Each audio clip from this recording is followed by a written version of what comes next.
Dernières années, plusieurs groupes et organismes ont fait part des impacts catastrophiques de la réforme de notre ministre Barrette. Et aujourd'hui, on vous livre la perception de la population. On a fait un sondage et on pourra pas dire que ce sont les méchants syndicats qui le disent, mais la population. Alors, si on veut résumer, bien, après 3 ans, le constat est implacable pour la population. Il n'y a rien qui s'est amélioré. Et ce sondage a été fait auprès de 1960 Québécoises et Québécois. On voulait, dans un premier temps, connaître l'opinion de la population face aux réformes.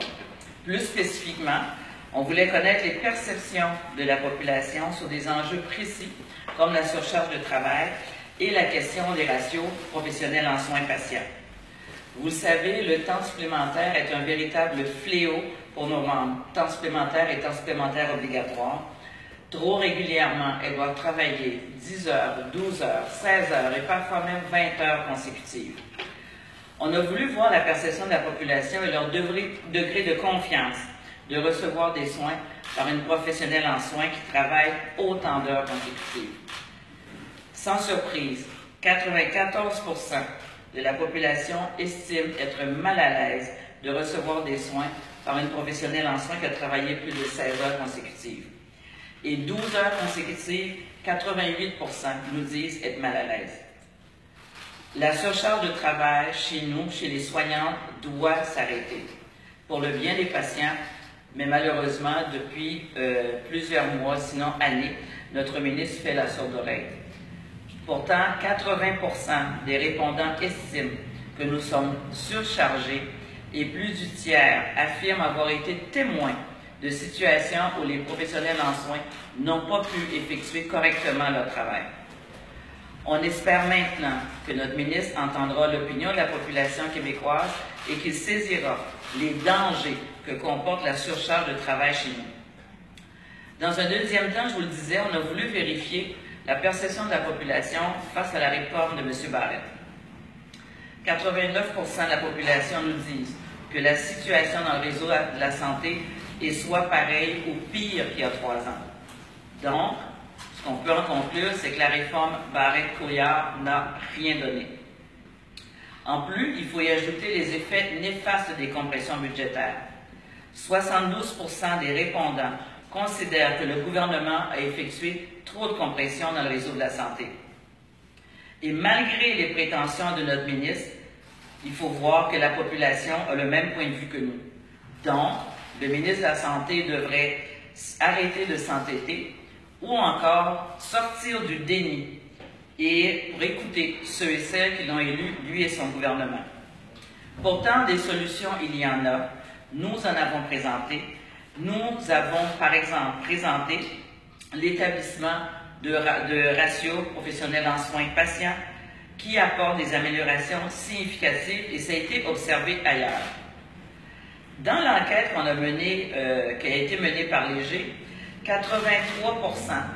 de la population nous disent être en accord pour qu'il y ait des ratios professionnels en soins patients. Donc, ce qu'on propose au gouvernement depuis un bon moment, d'établir des ratios, la population est d'accord. Nous sommes prêts à travailler avec lui, mais je vous avoue que ça n'avance pas du côté du ministère de la Santé. Or, le manque de professionnels en soins est néfaste pour la qualité des soins à la population. Plusieurs études se sont penchées là-dessus. Je vais vous en nommer quelques-uns. Les hôpitaux qui comptent un plus grand nombre d'infirmières par patient ont systématiquement des résultats qui sont meilleurs pour les patients que là, les hôpitaux où il y en a moins. Dans les hôpitaux où on compte le moins d'infirmières par patient, on a un taux de mortalité, malheureusement, qui est plus élevé. Et c'est la même chose quand on parle aussi des infections contractées à l'hôpital. Elles sont significativement plus présentes quand il y a un plus faible taux de soignantes. Il y a une étude québécoise que j'aimerais vous citer qui démontre que plus de 35% des infirmières qui ont participé et qui travaillent dans les soins intensifs néonataux montrent un taux élevé d'épuisement émotionnel et plus de 19% disent que la qualité des soins est passable ou faible. C'est très grave. Et on le sait, des soins manqués, non faits ou faits en retard ont des impacts majeurs, des chutes, des infections, des erreurs de médicaments et des plaies de pression. Dans les hôpitaux suisses, par exemple, les patients traités, là où il y avait plus de soins manqués, c'était 51% plus de risque de décès que dans d'autres hôpitaux. Et je prends la peine de citer différents endroits ailleurs dans le monde pour expliquer pourquoi est-ce qu'au Québec, on a besoin de ces ratios-là. L'autre exemple que je vais vous donner sur les ratios, c'est la Californie, qui a quand même un recul d'implantation de plusieurs années. Là, donc, ils ont été capables de faire une évaluation. Et depuis l'implantation des ratios en Californie, depuis qu'il y a une législation sur les ratios, ça a permis d'augmenter de 30 à 60% le temps que les professionnels en soins passent au chevet des patients par jour. Il a été aussi démontré que le taux de mortalité était plus bas que dans d'autres États où on a comparé toujours aux États-Unis, soit le New Jersey et la Pennsylvanie. Et dans ces États-là, on comptait respectivement 13,9 et 10,6 moins de morts de suite d'une chirurgie si on avait appliqué correctement les ratios. Les ratios, c'est aussi éviter le syndrome de la porte tournante. Des ratios non respectés, toujours en Californie, ça augmente le temps d'attente à l'urgence de 16% et le temps pour recevoir des soins à l'urgence augmentait de 37% quand on ne respectait pas les ratios. On a validé aussi du côté des infirmières soignantes, donc 74% des infirmières qui donnent des soins directs aux patients et 68% des infirmières chefs d'unité disent que la qualité des soins s'est améliorée depuis l'implantation de la législation sur les ratios. Je comprends que c'est beaucoup de chiffres, mais pour être capable d'illustrer les bienfaits, on n'a pas beaucoup de choix que de vous donner des chiffres. Toujours en Californie, depuis l'implantation des ratios, il y a une réduction des accidents de travail de plus de 31% chez les infirmières et de 38,2% chez les infirmières auxiliaires. Les patients hospitalisés disent aussi qu'ils sont mieux pris en charge et il y a une meilleure gestion de la douleur quand on respecte les ratios. Vous le savez, en terminant, à la FIC, on est toujours en mode solution.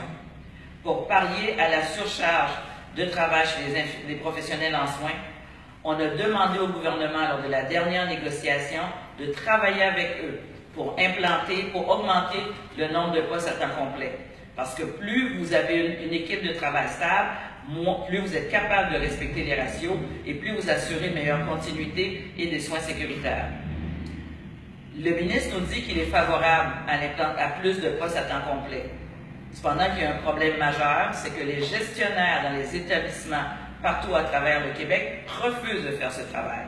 Alors, le ministre de la Santé s'est octroyé des super pouvoirs. On lui demande aujourd'hui d'utiliser ces super pouvoirs pour obliger les gestionnaires à faire le travail, pour augmenter les postes à temps complet et aussi de parler au monde de son ministère de la Santé et des Services sociaux pour qu'on puisse réellement faire un travail pour implanter les ratios au Québec. Merci.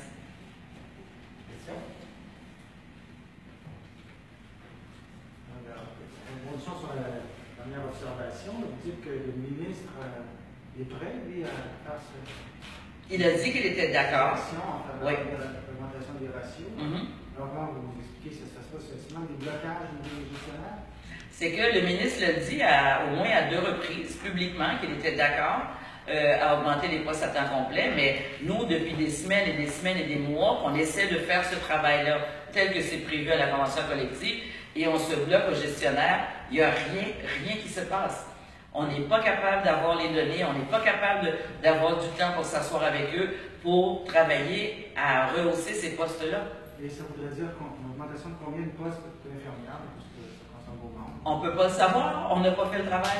C'est ça le problème. Aucune idée du Non, c'est qu'en ce moment, le travail qu'il faut faire, c'est que globalement, on a 50% des postes d'infirmières qui sont à temps partiel. C'est pas normal.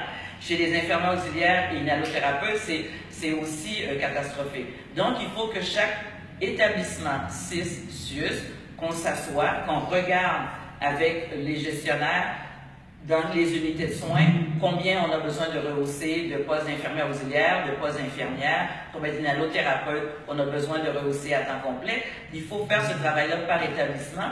Et nous, on est prêts à le faire, mais on se bloque aux gestionnaires. Le personnel pour ça, cette formation, on recrute maintenant en Suisse, en Europe, un peu partout. il y aura assez d'infirmières pour combler tous les postes s'ils ouvrent? Quand j'ai entendu effectivement parler de recrutement à l'extérieur du Québec, j'ai été très surprise parce que je ne sais pas sur quoi ils se sont basés pour dire qu'il y a un manque. En ce moment, le fait d'avoir plus de postes à temps partiel, on accentue artificiellement la pénurie aussi. Donc, je dis, mais à partir de quelle base? Comment est-ce qu'ils ont pu dire qu'il nous manque 100, 200, 300 infirmières au Québec? J'ai aucune idée sur quoi ils se sont basés et je n'ai jamais eu de réponse à mes questions. Okay. Vous avez donné des comparatifs de Suisse et de Californie. Souvent, ça se base sur des ratios absolus, tant d'infirmières par tant de patients. Est-ce qu'on peut avoir des comparatifs de genre? Alors, la façon, prenons la Californie, c'est que il y a quand même un minimum qu'on appelle, par exemple, si vous êtes aux soins intensifs ou une grosse unité de chirurgie orthopédique, vous avez un minimum parce qu'on est capable avec des indicateurs de voir c'est quoi les besoins de ce groupe de patients-là. Donc, vous avez un minimum et vous êtes capable de l'augmenter quand, par exemple, l'acuité des soins le commande. Alors, c'est comme ça s'est fait en Californie. Il y a un minimum et on se l'augmente. Le travail que nous, on a fait ici avec nos conseillères à la Fédération et les chercheurs, c'est de l'adapter au Québec. Donc, on a travaillé sur comment est-ce qu'on va évaluer le groupe de patients, ce qu'on appelle nos indicateurs, comment on va les évaluer dans notre système québécois. Et nous, on est prêts à travailler pour discuter avec le ministère pour voir est-ce qu'on s'entend sur les indicateurs, est-ce que c'est correct par rapport à notre système de santé, comment est-ce qu'on va prendre des unités de soins pour faire des projets, pour évaluer ces indicateurs-là, faire une évaluation assez rapidement pour l'implanter ensuite partout au Québec. Je comprends bien que vous êtes déjà prête à offrir des chiffres, à proposer des ratios au gouvernement. C'est-à-dire, nous, on est prêts avec des indicateurs pour dire comment est-ce qu'on va évaluer le groupe de patients dans une unité de soins. On est prêt aussi à regarder à la suite de ces indicateurs l'évaluation, combien de soignantes on a besoin, combien de personnel de soutien. On est toutes prêtes à faire ce travail-là. Et il faut s'entendre avec le gouvernement, avec le ministère pour voir où est-ce qu'on peut faire ces projets-là. Nous, notre monde, elles sont plus que prêtes. De notre côté, la difficulté qu'on va avoir, c'est de choisir les endroits parce qu'on a beaucoup de nos militantes syndicales qui veulent qu'on fasse ces projets-là dans leur établissement, mais il faut s'entendre avec le ministère. Ouais, les ressources sont toujours limitées. Il aurait pu en avoir plus, mais il y en a certaines. Elles ont été vers certains endroits. L'augmentation des salaires des médecins, par exemple. Est-ce que vous pouvez établir un lien entre les choix qui ont été faits et ceux qui n'ont pas été faits là, que vous présentez aujourd'hui? Pour nous, tous les choix sont politiques. Et Roberto, qui est à côté de moi, qui est le trésorier de la Fédération, m'a appris depuis longtemps qu'il n'y a rien de plus politique qu'un budget.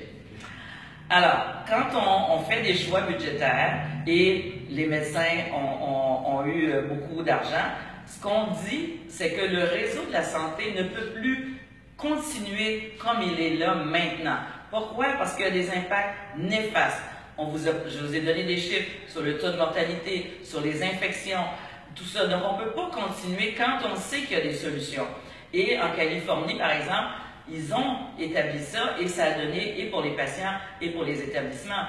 Donc, ce qu'on dit maintenant, et ça tombe bien, parce qu'apparemment, il y a des surplus au gouvernement qui en mettent des surplus dans ces surplus-là pour que le réseau de la santé devienne réellement un réseau de la santé et qu'on arrête d'être un réseau de la maladie. Une des solutions, c'est l'établissement des ratios. On va venir à l'exercice du sondage, c'est donner un levier, dans le fond, pour avoir ces appuis. On a dû faire le sondage, entre autres, parce que depuis des mois qu'on discute avec les gestionnaires, qu'on discute à une table avec le ministère de la Santé, entre autres sur les ratios, mais ça n'avance pas. Et à un moment donné, on s'est dit, mais on va aller vérifier qu'est-ce que la population veut. Et c'est quoi sa perception de la réforme? Et c'est ce qu'on vous a livré ce matin. Donc, on souhaite que finalement, M. Barrette écoute la population et qu'on se mette au travail. Et comme je l'ai dit en terminant, je souhaite que ces super pouvoirs qui s'est donné, bien, qu'ils les utilisent pour implanter les ratios, pour qu'on ait plus de postes à temps complet, tel qu'il dit être d'accord. C'est un secteur que je connais pas beaucoup.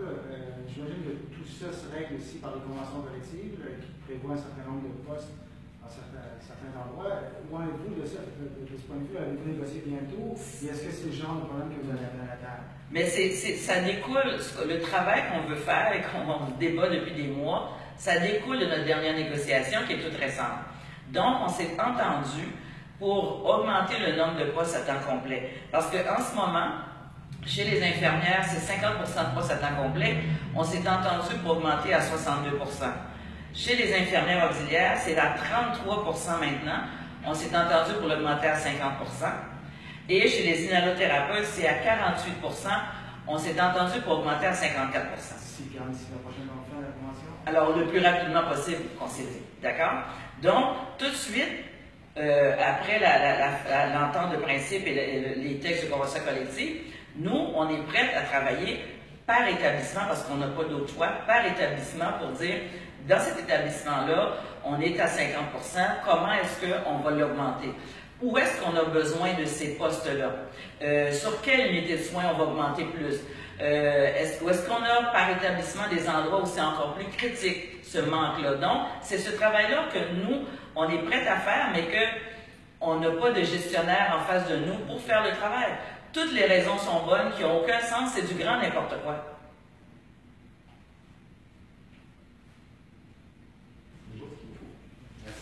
Merci. Merci beaucoup.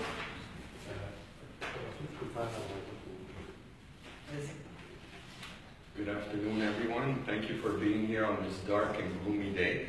What brings us here today is in the last number of years, a number of groups, community organizations have spoken that they have major concerns with regards to the healthcare system in the province. Healthcare system is not going well, and this time it's not only us, the unions that are saying it, and that it's also the majority of the Quebec population. After 3 years of a reform, the Barrette reform in the healthcare system, nothing has improved, and on the contrary, things are deteriorating. This is what comes out of a survey that we mandated the Léger firm to survey 1,960 population in the province of Quebec, Quebecers. We requested this survey in order to obtain a better understanding of what the opinion of the population is with regards to this reform, and to get clearer indications, perspectives in terms of work overload, and also the ratios of healthcare professionals to patients, which is a major concern to the Federation. Overtime is also problematic, and forced overtime is a nightmare for healthcare professionals in this province. Regularly, we witness situations in which healthcare professionals have to work 10, 12, 14, 16 hours, even 20 consecutive hours. This is unacceptable, and things have to change. We wanted to verify how Quebecers felt about receiving care from a healthcare professional who has worked one shift and even second consecutive shift. While it appears, the numbers are very clear, 94% of the population is uncomfortable receiving care from a healthcare professional who has worked 16 consecutive hours. In the case of a healthcare professional who has worked 12 consecutive hours, the percentage is 88% of the population which is uncomfortable in this situation. Things are very clear and things need to change. We have been repeatedly asking the healthcare minister to address these work overload issues amongst healthcare professionals. It can't go on this way, but nothing is done. However, in the survey, 80% of the people that were surveyed perceived that healthcare professionals are overworked, and 1/3 have witnessed situations in which they felt that the healthcare professionals didn't have adequate time to provide the correct care in order to do their work. We hope that this time the healthcare minister will listen to the opinion of the Quebec population and address this issue. The Liberal reforms, what a failure.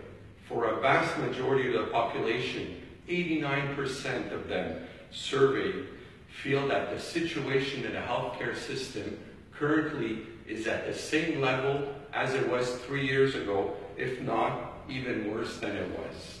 Thus, it appears that the Barrette reform has done nothing to improve the healthcare system. Other than this reform, which has created chaos in the healthcare system, the system has had also to cope with huge cuts across the healthcare system in the last few years, and these compressions have had huge impacts. Services and quality of care has diminished. In our survey, 72% of the respondents consider that the government has gone too far with regards to the health cuts. Quebecers are not fools. They want to maintain a good, universal, accessible healthcare, public healthcare system. The healthcare minister should begin to listen to the population. We have presented a number of solutions. However, nothing is changing, and the government has to begin to listen to the population. One of these solutions is establishing ratios of healthcare professionals to patients. Significant improvements have been seen in a number of countries who have established ratios, and different types of ratios exist worldwide, and this has been documented. For example, the quality and security of care has improved. Workload amongst healthcare professionals has diminished, and also there is cost savings to having ratios. For example, there's a decrease in work accidents. There's also a decrease in the long term of absences of the healthcare professionals. In the Léger survey, 83% of the respondents are in agreement to establishing ratios to healthcare professionals to patients in Quebec. We have been proposing this to the government for some time. The FIC is ready, our unions are ready, the patients are ready, so let's get down and do some work together. Shortage of healthcare professionals is harmful for the quality and security of care. A number of studies have clearly documented this. For example, hospitals having a greater number of nurses to patients have systematically better results for the patients than hospitals with fewer nurses. Hospitals having fewer nurses to patients have a higher rate of mortality. Same things with regards to nosocomial infections, that is, infections that are acquired in the hospitals while we're receiving care. There is a direct correlation with too few a number of healthcare professionals. As expected, incomplete care has important impacts on the well-being of patients. There's an increased risk of falls. There's also greater risk of acquiring infections. There's a greater risk of medications errors, and also a greater risk of pressure sores when there's a decreased number of healthcare professionals. For example, in Swiss hospitals, it was clearly demonstrated and documented that patients treated where there was a lack of care were 51% more at risk of dying than those hospitals that had a greater number of healthcare professionals. There are many positive effects with establishing ratios of healthcare professionals to patients. For example, in California, which had positive effects that have been clearly documented. Firstly, there's an increase from 30 minutes to 60 minutes per day, that time allocated, the time spent with the patients with a greater number of healthcare professionals. Secondly, the mortality rate was lower than two other states that were used in comparison. That is, in New Jersey and Pennsylvania, when we're looking at deaths following surgeries. So in New Jersey, they would have 13.9% less deaths in this situation, and in Pennsylvania would be 10.6% less with adequate ratios. There's also the phenomenon of the revolving door effect, which patients receive care in the hospital setting and then are discharged too quickly. Well, that has an impact that within a 30-day delay, they're back within the institution to receive care for be it their cardiac conditions or pneumonia, etc. Also, with regards to emergency setting, when ratios are not respected, the waiting time is increased by 16%. With regards to nurses, 74% feel that by having adequate ratios, the quality of care has improved, and when we consulted in their surveys the head nurses, this percentage was 68%. In comparison, before ratios, always in California, from 1999 to 2003, and the first 4 years following the implementation of ratios from 2005 to 2009, our reduction of work accident was significant. 31.6% for the registered nurses and 38.2% for the licensed practical nurse was observed. And lastly, hospitalized patients stated that their pain was better management. Thus, we're talking about quality of care, pain management, when there was a greater number of healthcare professionals on the units. In order to address the workload issues of the healthcare professionals, we have asked the government to increase full-time positions. This was negotiated in the last collective bargaining round. Thus, for registered nurses, currently 1 in 2 nurses occupies a full-time position. This will be brought to 62% over the next few years. For licensed practical nurses, right now, only 1 in 3 have a full-time position, and this will be brought to 50%. And for the respiratory therapists, currently it's 48% of them that have full-time position, and this will be brought to 54%. More full-time positions will allow quality and continuity of care. It would allow stable work teams. The minister has agreed with us, as was negotiated in the last collective round of bargaining. However, things are not improving, things are not changing.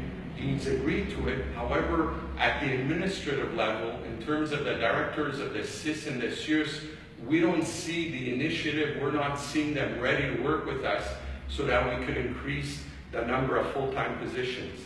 The government, the minister, needs to demonstrate his leadership and be accountable for the healthcare system, and he must demand that his managers, his directors, sit with us and address these issues in terms of staffing, in terms of workload, and in terms of ratios.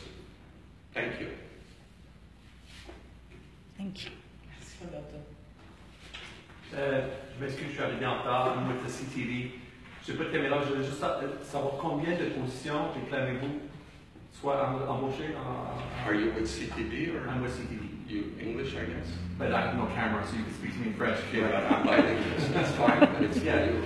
Well, essentially what we're asking, it's on two folds. One, we're asking safe staffing ratios within our units. And we clearly demonstrated in the presentation, in the survey, what the population wants, and also through research. Yes.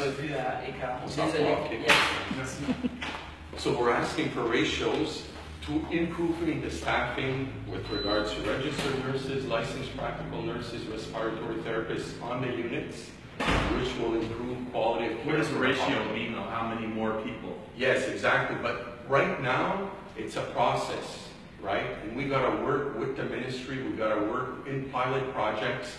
We're currently, in terms of the federation, developing all the indicators. How do we evaluate what is safe staffing? We're not just throwing a number outside. Okay. So all that work has to be done. And when did the minister agree? You said he agreed. When was that? In the last round of collective bargaining, When was that? a year and a half ago. Okay, so he's dragging his feet. Exactly. A year and a half. So what we're saying is right now in the province, there's only 1 nurse in 2 that occupies a full-time position. Okay. Okay, which is nonsense. For a licensed practical nurse, it's 1 in 3. And for a respiratory therapist, it's 48%. So what we're saying is by increasing the percentage of full-time position, and that's separate from the ratios, it's 2 things that we're trying to address. Just by addressing more full-time staff, you stabilize your work teams. So it's the regular people that are there more often, that are working with the same patients, that you develop a good work team, so it improves quality of care. And this doesn't necessarily have a greater cost to the healthcare system. How is that possible? Because you take in consideration all the absences, right? People have days off, people have vacation days, people have education days, people have short-term leaves. So we tabulate all these leaves, we regroup them, and then we could create additional positions. So what we're asking is not that everybody works full-time. All we're asking is right now, it's 50%, let's bring it to 62%. And we clearly believe that 12% more permanent, regular positions will stabilize the work teams and improve quality of care. And the poll, you think, what's the most interesting thing in the findings of the poll? Well, the poll is very clear in that the population realizes that things are not going well in the healthcare So system. is that a knock against the Barrette reforms? Absolutely. Okay. Right? And the reforms was with regards to the mergers, Law 10, all the changes, and then there were a lot of compressions. There were a lot of financial cuts, hundreds of millions that were cut in the healthcare system in the last few years. So if you don't stabilize your teams, people are just leaving. They're leaving. If people graduate, right? You get a bachelor's in science and nursing, like you're an engineer, like you're another professional. You come to work, you're dedicated, you want to contribute to society. You don't come to work saying, well, I'm going to work part-time. It's nonsense. People graduated, they've studied hard, they have financial obligations like everybody else. They want to come to work and work full-time. And that's where it has to change. Okay. Thank you. Okay. I appreciate it. Thank you. You're welcome. Thank you.